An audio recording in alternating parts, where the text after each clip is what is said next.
Yo, ladies and gentlemen, you are listening to another great episode of the world famous, award-winning Behind the Baller podcast show. I am your host, Ben Baller, not Ben Humble. Yo, this is the Super Bowl edition of BTB, but that actually means nothing because I'm just going to talk about the shit for a little bit and we're going to kick free game. You know what I'm saying?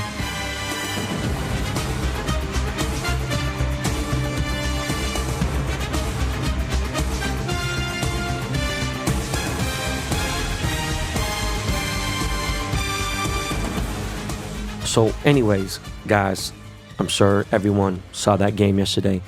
And, you know, there's been some Super Bowls I really don't give a fuck much about. Could I remember all the ones that I loved? No. Remember a couple here and there, whatever. I've never missed a Super Bowl. I have at least watched the last maybe 35 years, at least. And that's what I'm talking about, like why, you know, we got together and watched. And our home was not a big football home growing up. Meaning my household was not a big football home. There was some baseball being watched. There's definitely a lot of basketball being watched. There was not that much football. Anyways, back to the Super Bowl. Tom Brady is the GOAT. I know some of you motherfuckers out there who really know who I am, or at least know as much as I've put out into the universe. You know how painful that is for me to say. Okay, 19 years ago, 18 and a half years ago, the Tuck Rule game occurred. This is when I was a Raiders fan. And not just that, I was a close friend of Charles Woodson's. Charles hit that bitch motherfucker, Tom Brady. And yes, I know Tom was his QB. They're both University of Michigan Wolverines and everything. That was some bullshit. And that changed a lot, right? Started out, obviously, the legacy of Tom's. But look, I hated dude. I have bet against him in every Super Bowl. That means I have gone 1-6 against this motherfucker until this week. And you already know the shit I was preaching, okay? Let's not talk about the facts and everything of some of the people. I can tell you that we put some major money down between my boy Anthony, my boy Jeff who owns Riff, my boy RD, aka Wires Only. Look, for me to say that is putting past all the bullshit. Fuck Deflategate, fuck all the other little small things here and there. We are talking about a real motherfucking GOAT, right? I would never call LeBron the GOAT. If he won 7 more in a row, maybe. He's not going to win 7 in a row. You know, I can call MJ a GOAT, right? I wouldn't even necessarily call Kobe a GOAT. That's how serious, how coveted I take that. And you already know, I don't have a lot bad to say about Kobe. If anything, I think I would put him way higher up in my liking than, you know, the 99.9% of the people that I've not necessarily idolized, but you know, that I respect. Yes, MJ went 6 for 6 in the finals. That's a big deal. You come in, you take care of business on the biggest stage in the world. Now, Tom, yes, he lost one here and there, but he won 7. This motherfucker won 7, okay? The difference between him and MJ is Jordan was not winning chips at 43 years of age. All right, look, Tom put this team together. Everyone counted him out. I will tell you straight up, when this team was getting put together and they're doing their thing, I was like, you know what, man, they're going to make a run here and there. In the back of my mind, I said, if this motherfucker makes it to the playoffs, though, it's curtains for everyone, okay? So I know when refs go on one side and all this other shit and everything, and look, great people should definitely get, you know, some calls and be looked at a little bit. And it sucks. Life ain't fair. Some people are rich, some people are broke, some people are homeless, some people live in mansions. It's the way of the fucking world. Is it right? It's just the way the world is. So what side do you want to be on? Do you want to be a winner? Do you want to be a loser? Some people, they say, hey man, you know, we weren't given it, you know, a good shot. We were not given a fair chance. You know what? There's a lot of people at that same situation that you got, and they turned it into something. So I will never accept defeat. That is me personally. Okay? That's for motherfuckers who have speech impediment, have 2 broken legs, missing arms, ugly face, you name it. Someone has taken the same situation that you are in and won with it. All right? Now, with that said, this motherfucker picked up Gronk. And I'm like, look, this dude hasn't played in 2 seasons. You know, who gives a fuck? Still. It's like, that's his boy and that's his road dog. I appreciate that part, right? Brought in Antonio Brown when this motherfucker was out rapping, doing whatever bullshit, causing trouble, fighting with his baby moms, acting like a fucking idiot. Put him in there, right? But this team was legit and they showed up when they needed to, right? Fournette, come on, man. Playoff Lenny was this motherfucker was really doing his thing. So, look, Tom's journey to the Super Bowl was tougher than Mahomes too, right? This motherfucker didn't get the bye week and all the other shit. He had to beat Aaron Rodgers at home. He had to beat Breeze at Breeze's home. Bro, this motherfucker beat, they say not the future. I guess, yeah, they say the future GOAT. Let me tell you something. I've never seen Mahomes play that bad, okay? Now, there's a difference between playing bad and beating yourselves. When we played against the Rams in the wild card game, we beat ourselves. And another thing too is that was a 2-possession game. We lost by 10 points and the score really didn't show. It was a fucked up game for us, right? We beat ourselves and it was evident. When you're talking about this game, they didn't score a fucking touchdown nowhere. He couldn't get it done. Not only could he not get it done, he was getting locked up every single time. The defense was going ham. All right. I don't want to hear shit about the refs, winning the game. Look, this is a weird situation. There's some things I'd like to talk about, some things I can't talk about, right? But Travis is my dude. Kelsey, right? I just delivered 5 chains to Travis on Friday. So we're talking 3 days ago. And the dude is a class act. I fuck with him. His girl got on Twitter, got on IG, said some shit, and she said some things out of pocket, kind of like how Aisha Curry did with Steph and whatever, and boom. But look, you got to just be real. You got to take the L on the chin, and that's what it is, right? There are some really shitty calls I thought the refs made. I thought they sucked, whatever.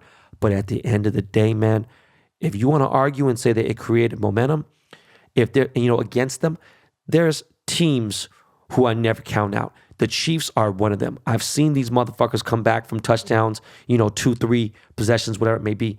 But look, the Chiefs lost by 4 possessions. And if you want to count the spread because the Chiefs were giving Tom Brady and the Buccaneers 3.5, then it was really like a 5-possession game. But it was a wrap.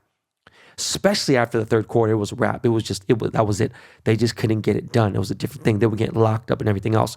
They could say, oh, the Rams were locking up. No, bro, no. Russ was not locked in, period. Okay? And to say, like, oh, well, same thing from Mahomes. No, Mahomes was still doing everything that he could. This motherfucker was throwing shit, doing everything he fucking possibly could. Russ was not doing everything he possibly could. I just feel like his effort was not there, period. And I'm talking about my own quarterback. All right? So I don't want to hear that shit. Okay? For fucking Matthew to say that Tom Brady whispered some shit in his ear, he couldn't fucking believe in me.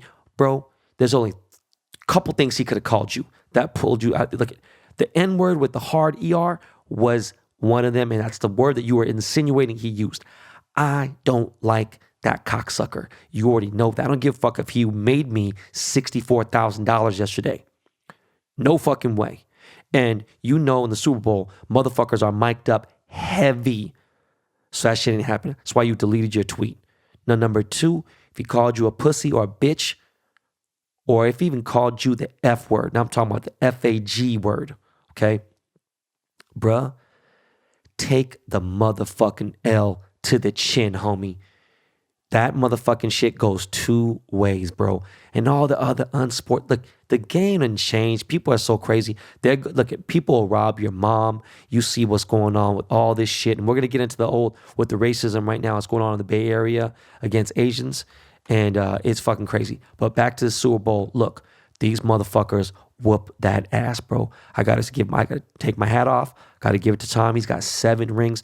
This motherfucker has more rings than any franchise in NFL history. That's a big fucking deal. All right.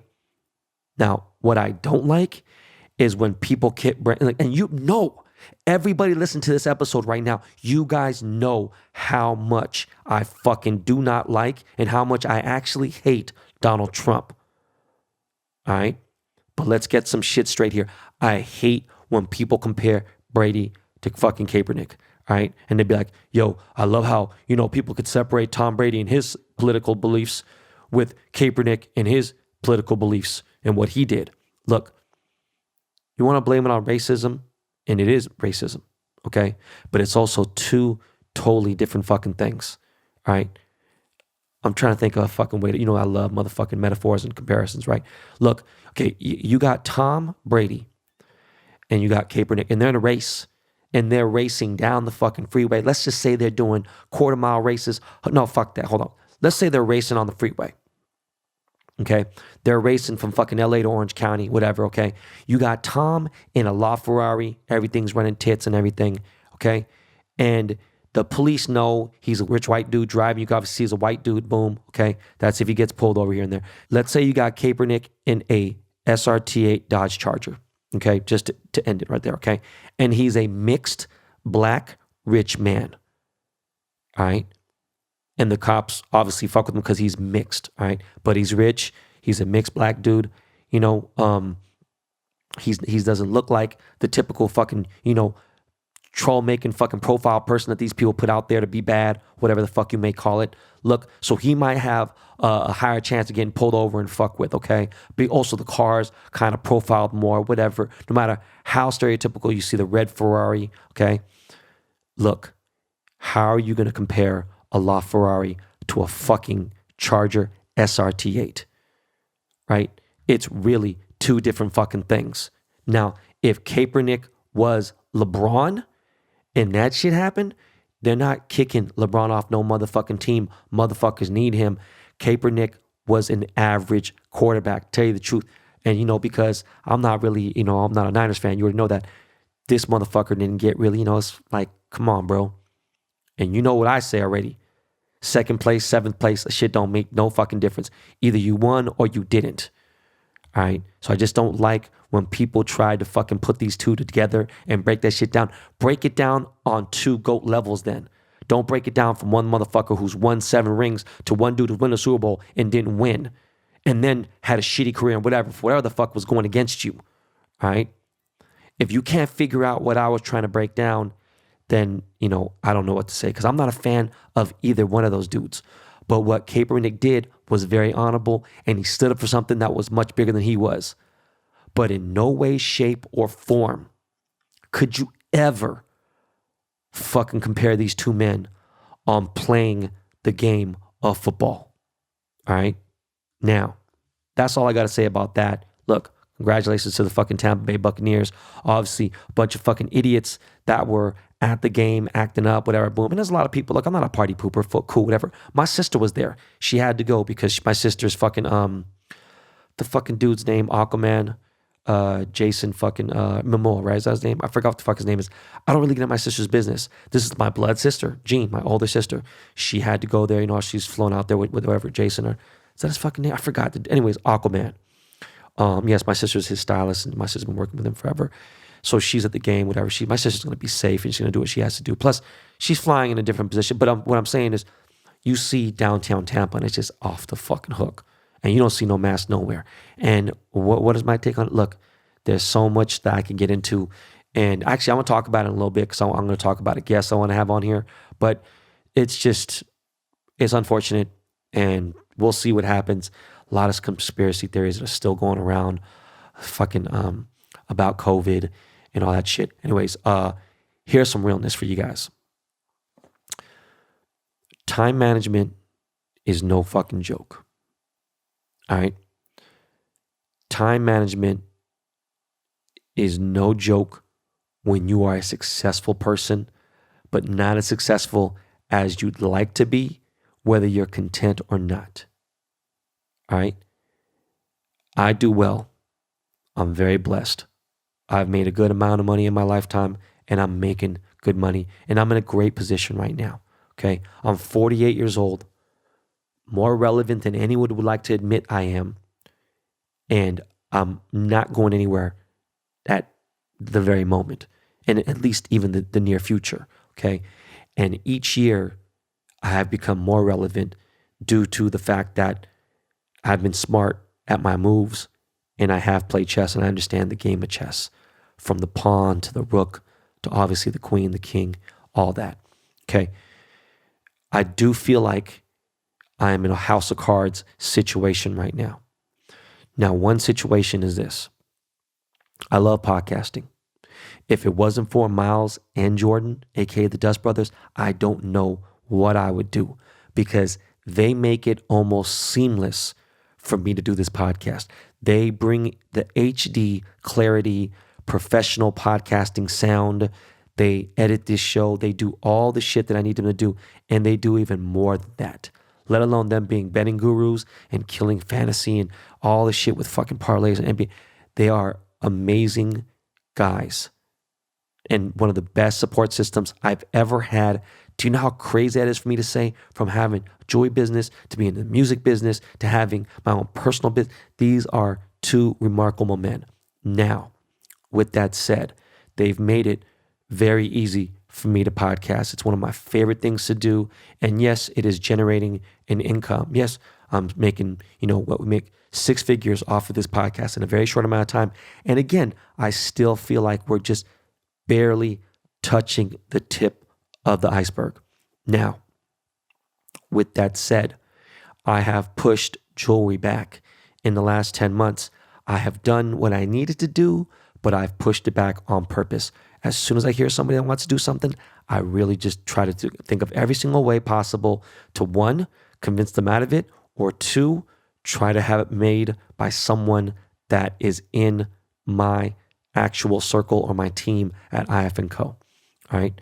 Whether my cousin doesn't like that or not, it's just the realness of what's going on. Another thing too is there's something called COVID-19 and a pandemic happening. Another thing, my store has been down and out and remodeling for the last few months. We are going to be back up in less than 2 months, but we're going to be back in a better, bigger situation in the fucking pandemic, which is crazy, but definitely a much bigger store, twice the size, same location, but just a better situation for us because we'd have more space to do certain things. And that was another reason why we are hiring and accepting applicants for a sales position at IF & Co. Now, my factory, my office, even though we have an existing one, we have 2 separate ones in the same building, but not really, right? They're next door buildings that are kind of connected, but not really. And they're 2 different areas. So it's like, whatever. We have the state of the art, the GOAT of all GOAT factory / office / showrooms that we're moving into in a few weeks. Now, here's where it gets tricky. My kids can't go back to school. Not until this shit is at least 85, 90% cured. And I'm talking about at least 100 million people have taken the vaccine. That's at the very least. And there's, maybe we get to the double digit of cases. Oh, there was 80 cases this week or this, whatever in LA County. That's when it's allowed. That's where London might be okay, right? So with that said, there's 3 kids, remember? 3 kids, 2 parents. We don't have a nanny. I do have some help sometimes here and there for my mother-in-law, but depending on what's going on in her life, she's got to get tested before she comes to our house. There has to be a double negative over a certain amount of time. So it's not like an immediate emergency thing. That's why we've quarantined so hard. Now, with that said, I have to help my wife as much as I can, but she's doing 5 times the work that she's ever been used to. So now I also have my Tops contract. I have my network contract. I have my own personal BBDTC shit, right? On top of being a parent, I have the podcasting and I have the jewelry. So all this shit I've been juggling around, but I've been kind of pushing things in waves. Now, moving into my new office, that's going to take a lot of time. Getting back and kind of deep diving into jewelry because I'm making a big thing for Murakami right now. And I got some things popping up that I haven't really even understood what to even look at yet because I have jobs and schedules that I haven't even looked at. No joke. I have shit I haven't looked at because I haven't had the time to figure it out. Got a project with Remy Martin I'm doing right now, and I've kind of been just half asleep at it. So all this is happening And I'm doing time management, but I don't have the team like that. One, because of trust. Two, because of, short hands. And three, because of the pandemic. So one thing about me is when it comes to even things that I love, whether it be podcasts or something, I have a tendency to clock out or phone it in. For those of you who know what phoning in means, right? I did this when I was DJing and I was over it and I don't want to DJ anymore at nightclubs, but I was taking the money. So it is a terrible flaw of mine when I like to clock out. When you work a 9 to 5 and it's 4:20 or it's fucking 3 o'clock, 2 o'clock, you're already looking at the clock like, yo, man, can't wait to 5 o'clock. Can't wait to 5 o'clock. The thing with me is it don't work that way with me. If I stop my IF and code job at 5 o'clock, guess what? BBTTC starts at fucking 6 p.m. and it goes to fucking 1 a.m., right? I got a baseball card fucking job that goes till 5 a.m. It doesn't really matter. I don't have a 9 to 5. I really do have an open my eyes until I close my eyes. And then again, guess what? I'm a father and a husband. And I have been almost not necessarily absent, but my mind has been a little bit out of it. So I'm taking care of the work at hand, but the actual, some of the extra effort that I used to put in, it's hard for me to. So I need to figure out how I can cut this down. Now, the thing is, yes, that there's money and stuff, but at the same time, it's bigger than money. I cut VVS out because I was too involved with what's going on. So I'm just letting you all know, I can't imagine what the fuck Elon Musk's life is like or what Jeff Bezos' life is like. And I don't know how much of a dad they were and whatever. And I think a lot of successful people are, have a tough time being a good dad. Looks like some people like LeBron, when you're a professional athlete, you can focus on certain things. And then you obviously have other business people, you have financial people looking over things. And I have a financial advisor, but I'm so hands-on, it's tough for me not to be really involved in everything I do. So what I'm trying to say is I do love podcasting. And I put a lot of effort into it. And I think about things to talk about every single week, twice a week. And I have more guests that are going to come on here. But I do feel like I'm dealing with the house of cards situation right now because I am about to jump right back into jewelry, which I haven't put a full effort in a long time. Did I forget how to do it? No, that's not it at all. I'm just going to start having to lose some other things. So it's just a difficult time right now. And I'm just saying this, not for compassion from any of you guys. It's more, and not necessarily as an excuse. It's just a legitimate reason of why my messages get bigger, whether it be read or unread, just certain things. My memory is starting to go, and I'm washed up. I'm old, So I'm just letting you guys know that shit is a real thing. So before you wish for some shit, and some people are like, oh, well, you get to drive this and this and this. That's true. There are perks to being successful and having good things. Now, when you have bad time management and you also aren't doing well in life, then you got real issues. You need to really cut shit the fuck out, no matter who the fuck is offended. Remember, business is not personal, no matter what. Some people do make it personal, and there are ways to make it personal, but it's not, right? All right. With all that said, I'm getting a motherfucking dry ass mouth. Miles, can we throw on some Lakey Lake real quick? Let's take a real quick break, and we'll be right back.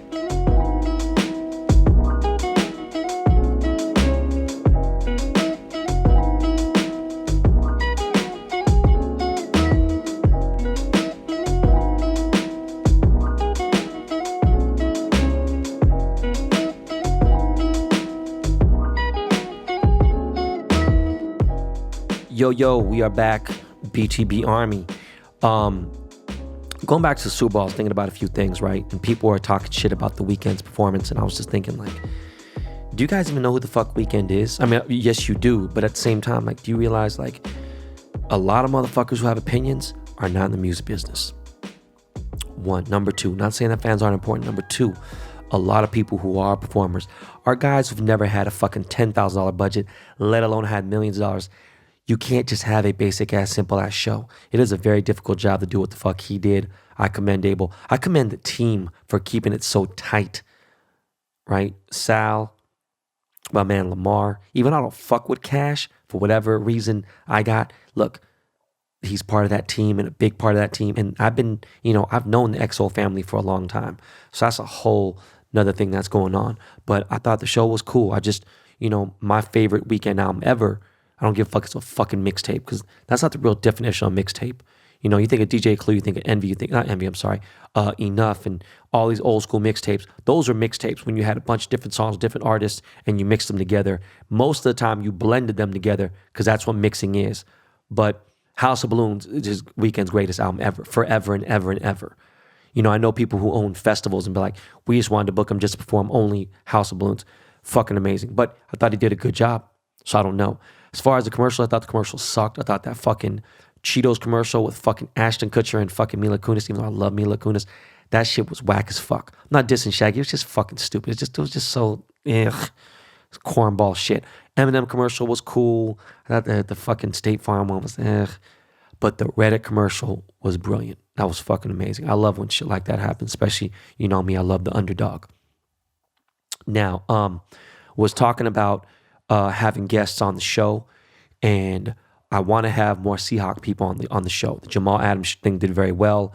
The crazy thing is, you guys don't know this, but Jamal's team reached out to me, so I'm very honored by that. And obviously, this is a bigger podcast than most of you haters would think it is. All right, but I got a few other Seahawks I want to jump on. One of them is my boy Michael Dixon. Probably doesn't get the credit that he deserves. Did a very good job as a punter this year. Our special teams is definitely lit, and I would love to hear a different person talk than a quarterback, receiver, running back, or a fucking star linebacker, star DB. It's like, I don't know how many interviews Dixon has done, but I'm about to give him a fucking platform for it. Another thing too is, I would love to get Brian Schottenheimer on here. I would love to fucking talk to Shotty and see what the fuck his story was, if he could even talk about it. Because you know me, I don't give a fuck. I'm going to ask about it. I'd even love to get Ken Norton on here, just because I have my own opinions, and Jamal's being not necessarily politically correct. He sounded like he was being genuine when he said that wasn't Ken Norton's fault, even though I think Ken Norton is to blame for a lot of shit that's wrong with the defense. But one guest that I want to have on here immediately, and I need to push a couple things back, because I was supposed to have Beast Mode on here, a few other things. I need to get this dude, Hotep Jesus, on the show. Now, this motherfucker is crazier than cat shit. Brilliant too. Definitely has very different views than a lot of people. I think he's not the polar opposite of me, because, look, people don't realize me not liking Trump and being technically a Republican, to some people is weird. It's not that weird to me. Now, I think Hotep is considered alt-right, not far-right, so like it's a little different. Obviously, you don't fuck with the far left and the left people, but there's a lot of shit that he says is interesting. Some of it is about COVID, and I definitely want to see, there's some things I would love to ask him. One thing that I trip on when people like Pitbull just did Drink Champs, and he was talking about how COVID is a conspiracy, like not a conspiracy, but it's brought upon to create communism, like how Fidel Castro did and everything. Oh, you guys did it with the virus. Oh shit, you guys were able to shut down a country. No, Pitbull. How do you shut down 200 plus countries? That's what I don't understand, where people fail to realize it's not just America. It's fucking every country in this planet Earth. That's what I don't get. But anyways, I would love to have a Hotep on. We might have a fucking 1 hour and a half interview minimum. There's a lot of shit that I just want to ask him. He's got a lot of opinions about a lot of things, about masculinity, dating, all kinds of shit. I want to ask him if he fucks with Candace Owens and that and stuff. And Hotep has very different opinions about slavery. He believes that Africans were not brought here on boats. And there's just other things. I'm going to bring it all up when I do have him on the show, but I definitely want to have him on the show. So that's another controversial guest. As some of you may know, this weekend we went up the coast, up PCH, up Highway 1, went to an RV park, had a great fucking time, right? Now, I've stayed at a few RV parks, right? Checked them out here and there, but this one was super fucking nice. Now, having full hookup, some people be like, oh, it's not really living in RV. It is, though. You are living in a smaller space and whatever, and boom, it's not off the grid. I get it. But you know what? We also pulled up on the beach and we're able to it's such a fucking amazing feeling again. Oh, there's traffic. Who cares? Oh, we're in a rush to go where? We have everything that we really need in that RV that we have in our home. It's just that it's not a 5,500 square foot or 6,000 square foot house. It is now a recreational van. But there are 3 beds in there. Everyone has places to sleep. There's food. There's a shower. There's, water. There's electricity. There's, it's really remarkable. I can't rave about it enough. And driving down the coast and open up the fucking windows. You wake up and you see the beach. It's fucking amazing. Going to the beach, playing on the beach, walking down there, boom, setting up a little shop here and there. And, we didn't bring tents and all like that, but it's like, hey, we don't need to. Guess what? We need to go. We're not jumping to a porta potty. We're not going over there. We're jumping back in the motherfucking luxury RV and showering off in there. We even have an outdoor little fucking shower. You can wash our feet off so you don't get dirt and shit inside the car. Order some food if you want to. Make some food. My wife made some turkey burgers with Gouda cheese and grilled onions and garlic. All the shit was fucking bomb. She made the kids spaghetti, make them picadillo. It was just like, we had a lit time. Watched some movies and stuff. I forgot what the fuck we watched, man. I forgot. Watched some really bad shark movie.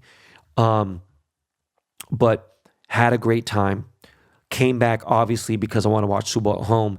And yesterday, I was supposed to go to this Paradise Cove Cars and Coffee that Andy Cohen, rest in peace, who was a legendary guy in the exotic car business or luxury car business, whatever. And now his son Kevin has taken over Paradise Cove. It happens on the first Sunday of the month. It's kind of like an invite-only thing, and it's a $50 admission fee, but you're going to see some amazing cars there. And, the usual suspects like, is it I Am Ted? I forgot. He's a very famous photographer for cars, LA Car Spotter or whatever, boom. So I was supposed to go with Sung Kang, a.k.a. Han from Fast and Furious. But last minute, he had to go with his wife somewhere, so I'm definitely going to pull up with Sung. And we've been talking a lot, quite a bit. I definitely want to have him on the show as well. But, he's a big car dude. And I met up with Tyler, the creator there. And it was funny because Tyler pulled up solo. And a lot of things that me and Tyler have in common. But one of them is obviously cars. And Tyler pulled up in his fucking crazy-ass Italian rally car. I'm not going to get into specifics. If you know what it is, then cool. He's real weird about what he drives. And as he should be, because he's a fucking celebrity now. But, me and my father-in-law pulled up, my boy Ant, pulled up to Malibu, and I'm going to be honest with you. This was the first time I got to drive the SF90 and really just open up Sunday morning doing a quick strike style. I remember we were pushing it, boom. There was there's always like a car who's not necessarily fast, like an Infiniti or whatever. But you're talking about a guy who has to drive 10 times harder, the car has to work harder. He has to have better skills to keep up at a certain speed. And I'm just trying to tell you the truth, I feel like I had jet lag. And the other night I woke up, I felt like I fell asleep forever. I went to bed at 8 o'clock, woke up at 2:30. I'm like, holy shit, the fuck? That's 6.5 hours. I don't get that much sleep, on a full night. So to get that and wake up in the middle of the night, realize I got to be up at fucking 6:30 to get up, so I can get ready for this drive. I'm trying to force myself to go back to sleep. Anyways, it's early in the morning, shaking off the cobwebs. I'm late to the gas station to go meet up with my boy. I don't know what time Tyler's pulling up. So I'm driving the back route now, right? Because we're coming from the hills. And we're on the 101 and the 405. And we start driving. And I was like, you know what, man? Fuck this shit. I'm about to open this bitch up. I hit 155 and I didn't forget. I discover that the SF90 has 8 gears. I didn't know that. Because most fucking exotic cars, most cars have 7 gears. So I'm pushing that bitch at 155. I'm in 5th or 6th gear. And I'm like, wow, motherfucker sounds amazing too. The car sounds great. 1,000 horsepower hybrid car just sounds amazing. Now, you get to the 101 and you're going westbound and we pass DeSoto and that's where the CHP office is. And I see a CHP, a cop on the opposite side. So I decided to slow down a little bit and chill out. Sure enough, we passed Topanga, past Shoop, and right after Shoop, before Malibu Canyon, on the right-hand side, we see a Chip CHP pulled over with his radar gun, and I'm doing about 78, 80. Thank God, slowed down, avoided a ticket. So we get off Malibu Canyon, we hit the canyons. I'm kind of driving, kind of cool here and there, whatever, boom. Pull up to the Country Mart first to see if there's anybody there. It is fucking dead. What has happened there is really sad. I hope something happens to where cars come back there and everything, because it is something to do on a Sunday and people are safe. And even the Whole Foods parking lot, there's a security guard there and there's cops pulling people over for everything. If you have an exhaust too loud or if you have no front license plate, even on an exotic car, you don't have a license plate showing. The Malibu sheriffs do not fuck around. So I pull up to Paradise Cove and amazing drive there. Pull up. There's a amazing Lamborghini Miura. There's a Aston Martin old school James Bond joint. There's all types of cars. There's a fucking 918 Wysock there. There's always some good cars there. Jay Leno shows up a lot. Jerry Seinfeld. Really nice event. Shout out to Kevin Cohen. And I'm just chilling. Tyler gets there kind of late. I couldn't kick it that long. I decided to leave. And then we jump on the Malibu Canyon again, and we get on the freeway. This time we get on the freeway, and as soon as I get on, there's a GTR, there's a GT2 RS, there's a few cars, and we're in Calabasas, and they're starting to go a little fucking stupid, right? So I'm like, you know what, man, I got my father-in-law in the car. My wife bitches when I go over fucking 80, and I'm just like, he's cool. My father-in-law listens to the show. We're chilling, we're driving, and now a Benz, okay, an SL Benz, might have been SL 600 because of the way it looked. He pulls up, some Persian dude is driving like a fucking maniac, going about 120 or 30. And I'm like, okay, hold on. Let me get real silly. I bust downshift in the fourth, start smashing 120, 30, boom, shift fifth gear, 140, 150, shift sixth gear. I'm in sixth gear going 171 and it ain't nothing. And there's a little bit of traffic now. It's like 9:15, 9:20 in the morning. And I'm like, yo. So I slow the fuck down. And I just realized how stupid fast this car is. My Senna don't get up like that. I don't have 1,000 horsepower in the Senna. Almost, but not like that. The brute power of this car is just something else. The car was supposed to go back today and I was going to sell it. And you know what? I got an offer for over 800 grand. So I got an offer for over $200,000 of what I paid for the car. And I just don't think it's worth it for me to get rid of it. Because the next thing I could do is order a SF90 Spider, which I don't really like convertibles, but because you can see the bonnet and see the engine and still have a convertible, I'm still skeptical about it. I don't want to wait till January to get this car, right? That's another 10 months away. Fuck that. I want to have fun. So I haven't figured it out yet. Do I need to get rid of it? No, I don't. But the car drives like a dream. Pista, definitely you feel a little bit of the race in it. You're going to feel it's a little more bumpy, a little more raw, right? The Senna, all the way raw. Definitely super raw. P1, insanely fast, raw, but you also get a little bit of smoothness. The 918, one thing I have to say, 918, very smooth, very fast, and just a fucking beast. This is a 918 on super steroids. And it's just fucking amazing. It blew my fucking mind. Now, the crazy thing is my credit with Ferrari Financial Services is beyond impeccable. So I have a $2 million open line of credit with Ferrari. So I'm not even worried about that.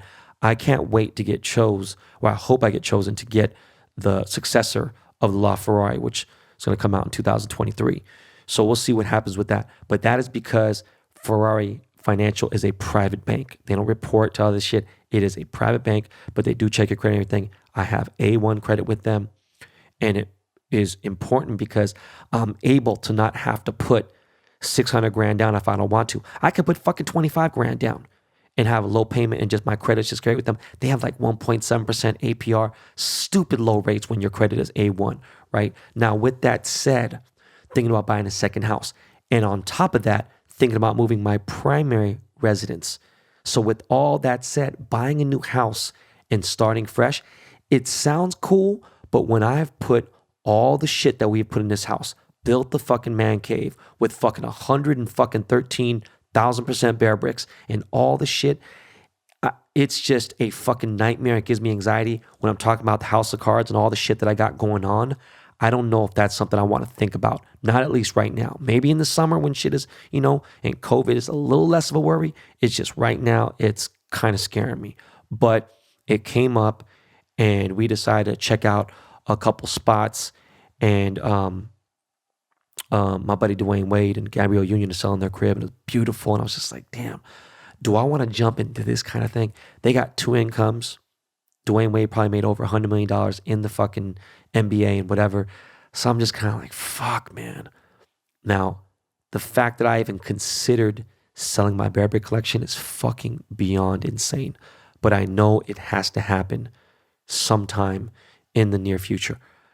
It's not that I'm over it. It's just I did it, and now it's consumed too much of my time, and it's just too crazy, and it's starting to drive me a little crazy with my OCDness. So I am thinking about that. Someone's gonna have to have some fucking deep pockets, Because this ain't going to some, oh man, fuck that. That's going for this. No, motherfucker, I created the market. I know exactly how much these are worth.